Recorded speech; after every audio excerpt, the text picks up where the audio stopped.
guys, it's Sarah and welcome back to my channel. Today's video is going to be a little different than normal, but I'm going to be talking about a time that I was fueled by failure. And I'm lucky to have been asked to be an Always ambassador with the Always Like a Girl campaign, and I love this campaign so much and the mission behind it. And basically the mission is to know that failing is okay, and that failing is like necessary fuel to learn and grow and succeed in life. Because more than half of females ages 16 to 24 agree that society rejects those who fail. Like, that's insane. You kind of have to fail to build confidence. If you never fail, then there's nothing to keep you grounded and keep you strong. So first they asked me to react to their Like a Girl video, which I will link down below. So I haven't watched this video yet because I wanted to do it live on the camera. So let us go ahead and see. Wow, that video is incredibly inspiring.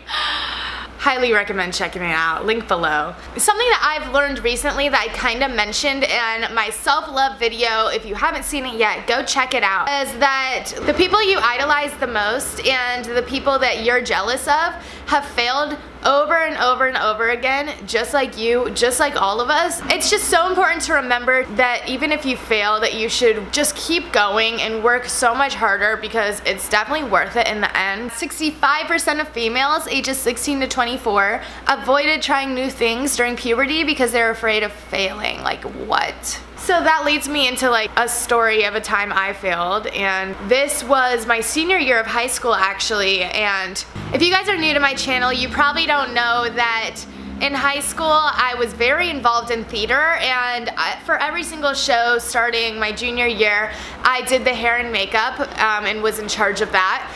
And then randomly my senior year, I've made so many friends in the theater world, and basically I found my group of friends while doing that. And so senior year came around, I already had my group of friends, everyone was trying out for our senior play, which was Guys and Dolls. And basically I've always been a performer, I'd always loved theater, and I was like, you know what, I might try out for this one. Like, I'm gonna give it a shot, I'm gonna give it my all. I'm the type of person that is not naturally good at anything. I'm the type of person that I'm a little bit good at everything, or I'm like average at everything, and if I work really, really hard on it or practice it a lot, I can be very good. It just takes a lot of practice for me to get really, really good at something. I'm also not naturally good at school. It's like one of those things that I just have to really, really practice, really, really study to get the knowledge embedded in my brain.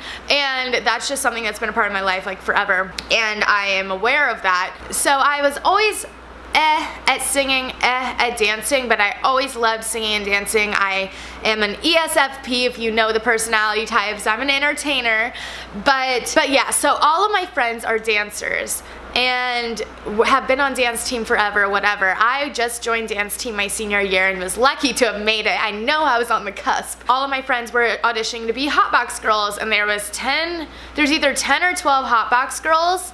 And these girls basically were the dancers, like were the burlesque dancers of the whole play, if you haven't seen it yet. So I was like, heck yeah, I'm on dance team. My theater instructor like knows I'm on dance team, like knows all these girls. All these girls had been in the plays before and musicals, and they know their stuff, and they were for sure like guaranteed the spot. But I knew there was a couple spots open for new people, and I was like, you know what, I'm just gonna give it a shot, whatever. And let me just say that also my dance team friends and all my friends like basically like made me feel like I would for sure get a spot. It was like, don't even worry about it. I was really nervous because I don't like auditioning for anything. I don't like knowing I can fail. But you know, my friends around me gave me a lot of confidence and were like, you should just try out anyways. And I was like, alright. So I practiced the routines that we learned for hours and hours and hours at a time, in the hallways, in between classes, in front of my mirror, like over and over and over again. And audition time came around and I was like, heck yes, I am ready to kill it. It is going to be awesome. Like, was so confident in myself, and I was like, yes, so excited. So come audition time, I ended up falling twice on my pirouette, which I had just learned like when I was learning the dance. Like, I was on dance team for hip hop, but I'd never done like ballet, like pirouettes and stuff like that. And I hadn't fallen at all like when practicing, but of course when I was up on stage I probably was like a little too hyped or like just wasn't used to the stage. I don't know. I ended up falling twice and I was like, oh my gosh, she watched us practice a million times. I was like, I hope that this isn't a make it or break it. So the callback list actually came out while I was at dance team, and I was a nervous wreck to look at the list, but everyone else on my team went to look immediately to see like who got it, like stuff like that. Long story short, I was basically the only one on the dance team who didn't get a callback.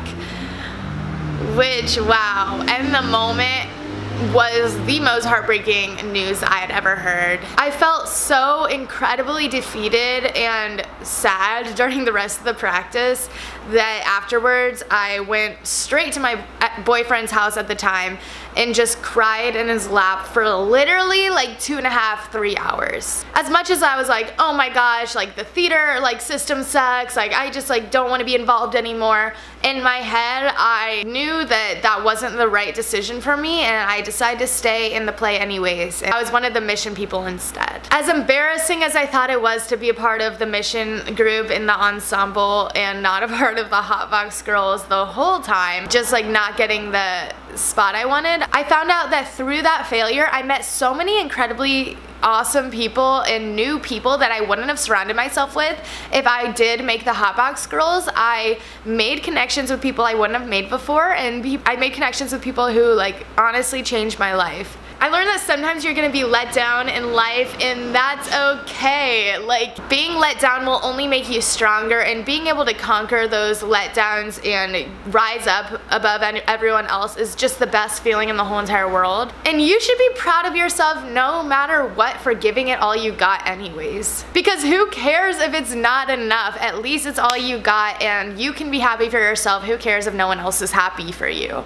It's better to strive for the best and get let down than to not strive at all and regret your decision. I would have regretted it so much if I didn't try out for this play, and opening night came up and I was head over heels excited about performing, even though I wasn't one of those girls, but I hyped them up anyways, you know. I was obviously like envious of them, but I didn't take it in a negative way at all. I was proud of them for getting the spots and for being like that good at what they were doing, and it made me want to work harder. It made me want to be a better dancer than I was. If you don't strive at all because you're scared of failure, you're going to regret it, and you're not going to meet these awesome people that you might have met. Everyone's going to fail once in a while, and it's probably shaped you to be the person you are today, and it's going to shape you to be the person you want to be in the future. Because Always' mission is to show girls that failure is okay, and in fact necessary fuel to grow and learn and ultimately build confidence. 8 in 10 girls report that societal pressure to please others and be perfect are key contributors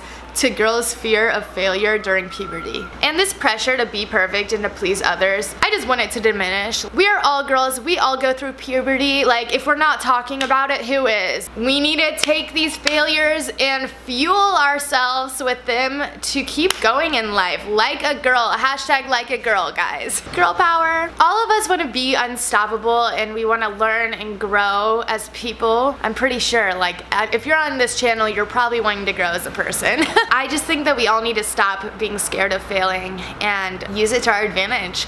They say all the famous and successful people like Albert Einstein, Henry Ford, all of them failed so many times, and that must be the reason they're successful today, because they learned and they grew from every single time they failed so much that they found the best ways to succeed. And I just think that that's what all of us need. I feel like those people are role models to me, and it's just crazy to know that they didn't lose confidence in themselves throughout all of that. They worked harder, and that's what we all need to do in the end. And yes, that is it for this video. I hope you enjoyed. If you did, please be sure to give it a thumbs up, and comment down below a time that you failed and you got up better than ever, because I would love to hear your guys' stories.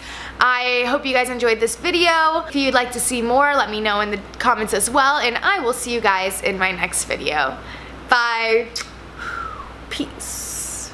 What is the purpose for dreaming at night? Can someone please tell me? I'm wondering why. See a man